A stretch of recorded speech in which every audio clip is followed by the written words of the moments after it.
जय हिंद दोस्तों। आज का यह वीडियो अंगिका भाषा को लेकर है, जो कि एक क्षेत्रीय भाषा है।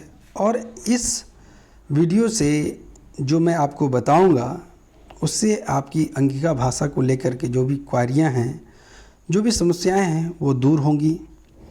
तो इस वीडियो को वही लोग देख पाएंगे जो कि हमारे क्लासेस को ज्वाइन करेंगे, यानी हमारे चैनल के जो मेंबर होंगे।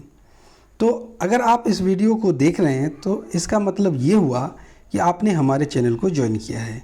तो कृपया वीडियो को शेयर करें। जो भी सेकेंड एग्ज़ाम देने वाले हैं झारखंड टेट मेंस का, उनके साथ उन्हें बताएं कि क्षेत्रीय भाषा की भी तैयारी इस चैनल पर होती है।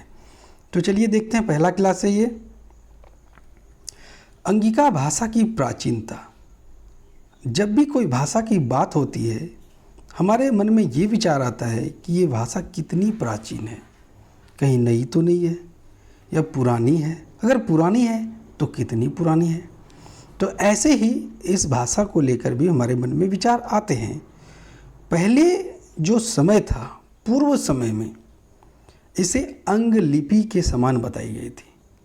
चूँकि अंगिका है इसलिए इसे पहले अंग लिपि बताया गया था, इसकी लिपि को। लेकिन बाद में इसे देखा गया कि विदेह लिपि के साथ समान है। जिस प्रकार विदेह लिपि है उसी प्रकार अंग लिपि है। तो इसे मान लिया गया कि नहीं भाई, अब हम इसे विदेह लिपि के साथ पढ़ेंगे। लेकिन बाद में प्रसिद्ध बौद्ध ग्रंथ जिसका नाम है ललित विस्तार, उसमें इसकी जानकारी दी गई है।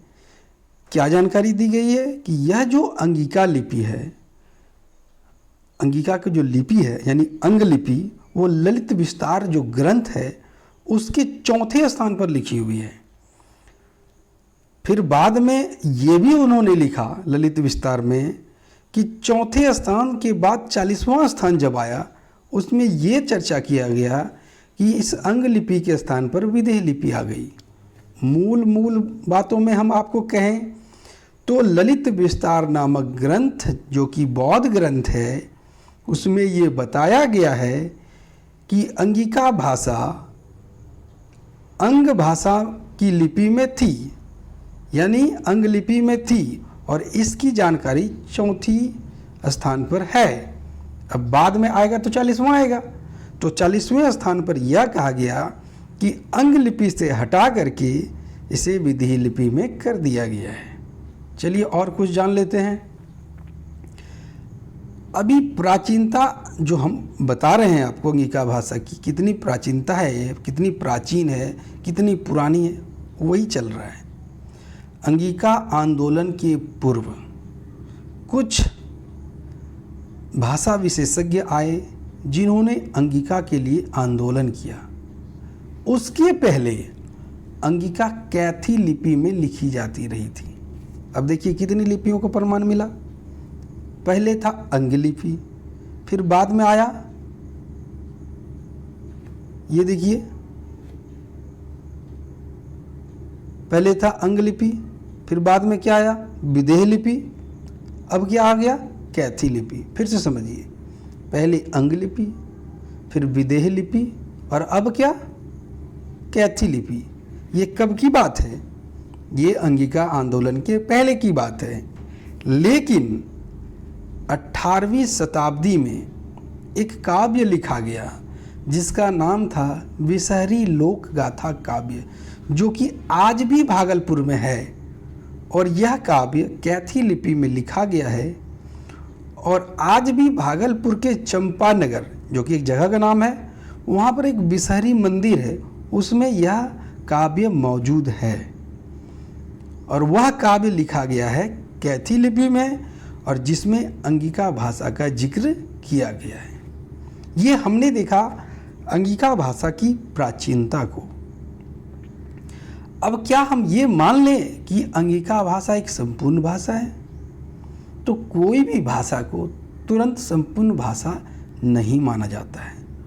उसके लिए कुछ निर्धारित पॉइंट्स होते हैं, जैसे कि उसकी लिपि होनी चाहिए, वो पूरी तरह सक्षम है कि नहीं सारे अभिव्यक्तियों को पूरा करने के लिए। वो सब है कि नहीं, तब हम मानते हैं कि अंगिका एक संपूर्ण भाषा है। तो आप जरा ये बताएं कि आज कितने लोग हैं जो अंग लिपि में अंगिका को बोलते हैं, कितने लोग हैं जो विदेह लिपि में बोलते हैं, कितने लोग हैं जो कैथी लिपि में बोलते हैं। अब तो अपभ्रंश आ गया ना, अब कई क्षेत्रों में अंगिका के अपभ्रंश मिलते हैं, जगह जगह बदलने के अनुसार उसमें भी बदलाव हुए हैं।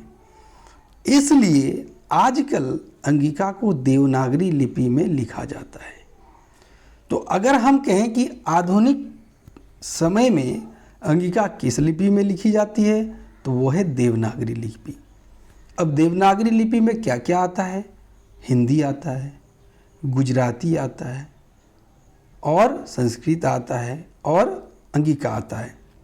तो ये भी बात तो जाहिर हो गई ना कि लगभग तीनों चारों के व्याकरण सेम होंगे। अगर हमने किसी एक का व्याकरण ढंग से कर लिया तो दूसरे के व्याकरण जुड़ते हुए नजर आएंगे। चलिए आगे देखते हैं। तो आधुनिक समय यानी आजकल जितना भी अंगिका के पुस्तकों का प्रकाशन होता है वो देवनागरी लिपि में ही होता है और हुआ भी है। अतः इस भाषा के प्रायः सभी विद्वान अंगिका को पढ़ने लिखने में देवनागरी लिपि को मानक लिपि माना जाता है। कहने का अर्थ ये है कि बहुत सारी लिपियां हुई, इसकी अंग हुई, विदेह हुई, कैथी हुई, लेकिन स्टैंडर्डाइज कर दिया गया देवनागरी लिपि को।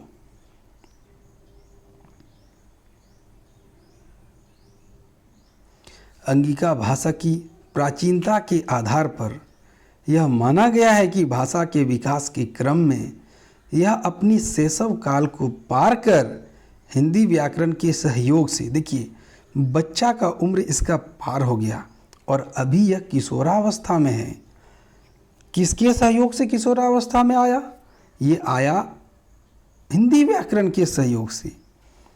तो अंगिका भाषा में प्रकाशित पुस्तकों के सहयोग से विकास क्रम में यह क्या है? अभी किशोरावस्था में, यानी ये अभी तक परिपक्व नहीं हुआ है।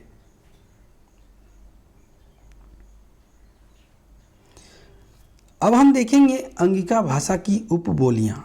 जैसे कि हमने कहा था आपको कि क्षेत्र के अनुसार भाषाओं में और भी भाषाओं के संपर्क आने से अपभ्रंश की स्थिति उत्पन्न होती है, वो उसे ही उपबोलियाँ कहा था। जैसे श्री प्रभात रंजन सरकार, डॉक्टर पांडे, डॉक्टर तेज नारायण कुशवाहा, डॉक्टर डॉमन साहू समीर जैसे भाषा वैज्ञानिकों ने केंद्रीय अंगिका की 4 बोलियां स्वीकार की है।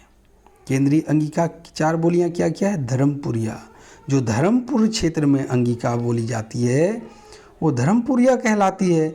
जो मुंगेर क्षेत्र में बोली जाती है वो मुंगेरिया कहलाती है, और जो गिद्धौर क्षेत्र में बोली जाती है वो गिद्धौरिया कहलाती है। जो देवघर के क्षेत्र में बोली जाती है वो देवघरिया कहलाती है। तो देखा जाए तो देवघर क्षेत्र में मगही का प्रभाव है। ये आपसे पूछा जा सकता है कि देवघर क्षेत्र में अंगिका भाषा में किसका प्रभाव है? तो वो है मगही का प्रभाव। अब हम देखेंगे भाषा और व्याकरण। अब यहाँ देखिए हमने डायरेक्ट आपको अंगिका भाषा में लिया है और इसका हम अनुवाद भी आपको बताएंगे समझाते हुए। भाषा अपनो आप के प्रकट करे के माध्यम से कहे, यानी भाषा जो है अपने आप को प्रकट करने का माध्यम है। एकरो परिभाषा हेनो न हेलो जा सके छे, मतलब इसकी परिभाषा ऐसे दिया जा सकता है, अपनो आप के प्रकट करे के एक माध्यम हो छे। हम इसका क्या परिभाषा दे सकते हैं कि अंगिका भाषा जो है यानी भाषा जो है अपने आप को प्रकट करने का माध्यम है। रेलवे गार्ड लार हरा झंडी से अपनो इच्छा प्रकट करे छे, यानी रेलवे जो गार्ड है वो लाल झंडा को दिखाता है तो रुकने का संकेत, हरा झंडा को दिखाता है तो चलने का संकेत, अपनी इच्छा प्रकट करता है। बस वाला सीटी से, और बस वाला फिर जो होता है ना, सीटी फिर से मारा तो रुकने का, फिर 2 बार मारा तो चलने का। सड़कों पर खड़ा आदमी अपने हाथों और संकेतों से अपने मन के बात कहे चाहिए। देखिए अंगिका भाषा में आपको टान लेकर के चलना होगा, खोट्ठा में टान नहीं आता है, इसमें रगड़ के आवाज़ निकालनी पड़ेगी आपको मुंह से, ठीक है। तो बस में सड़क पर जो खड़ा आदमी होता है अपने हाथ से संकेत से बात, अपने मन की बात करता है। एक हाथ दिखा दिया तो गाड़ी रोकने का संकेत है, हाथ को हिला दिया तो जाने का संकेत है। चलिए आगे देखते हैं। भाषा के व्यवस्थित प्रयोग ले ली नियम के जरूरत होय छै, यानी भाषा के व्यवस्थित प्रयोग के लिए नियम की जरूरत होती है। भाषा शास्त्र के अंतर्गत यह नियम व्याकरण कहावे छै, यानी भाषा शास्त्र के अंतर्गत यही जो नियम है उसे ही हम व्याकरण कहते हैं। एक तरह से कहलो जावे सके छै कि व्याकरण भाषा प्रयोग करो संविधान छकै। एक तरह से कह सकते हैं कि व्याकरण जो है भाषा प्रयोग का संविधान है। हम आपको अंगिका के बड़ी बड़ी क्लासेस नहीं देंगे। यदि हम बड़े बड़े क्लासेस देंगे तो आप समझने में प्रॉब्लम करेंगे, तो आपको हम छोटी छोटी क्लासेस देंगे, थोड़ी थोड़ी मात्रा में आपको सिखाते हुए चलेंगे।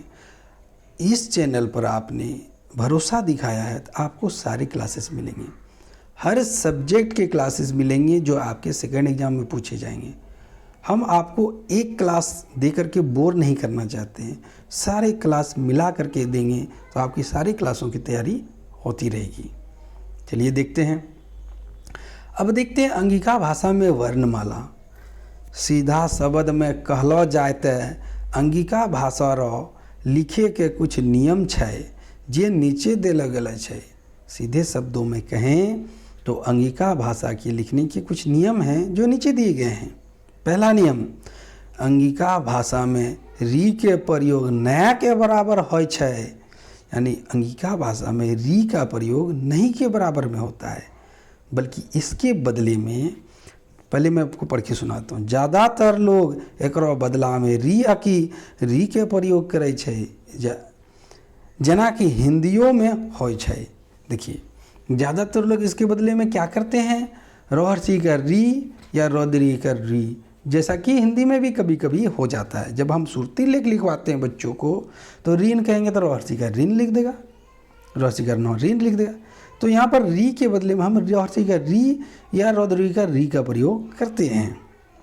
लेकिन संस्कृत के जैसनी शब्द अंगिका भाषा में प्रयोगों में आवे छै, वैसनी में री आरो मात्रा री प्रयोगों में आवे छै, जना ऋषि कृपा वगैरह।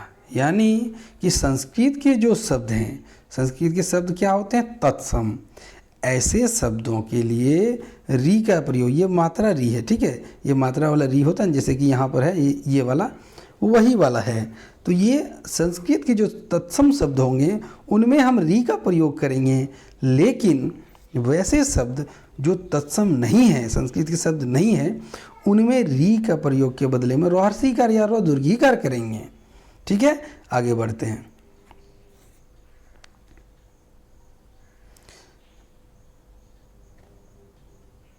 तो ये कुछ अंगिका वर्णमाला के नियम थे, हमने परिचय दिखाया। अभी क्लासेस देखा जाए तो अंगिका का पूरा शुरू नहीं हुआ, ये तो उनका परिचय है ना। अगले वीडियो में हम और कुछ नियमों को आपको देंगे जो कि आप थोड़ा थोड़ा करके भाषा को सीखते जाएंगे। वीडियो पसंद आए तो ज़्यादा से ज़्यादा शेयर कीजिए। आपने लाइक तो कर ही दिया होगा और सब्सक्राइब तो ज़रूर किया होगा, शेयर कीजिए। बताइए, आपको छोटे क्लासेस मिलेंगे लेकिन अच्छे क्लासेस मिलेंगे। आज की वीडियो इतना ही। जय हिंद।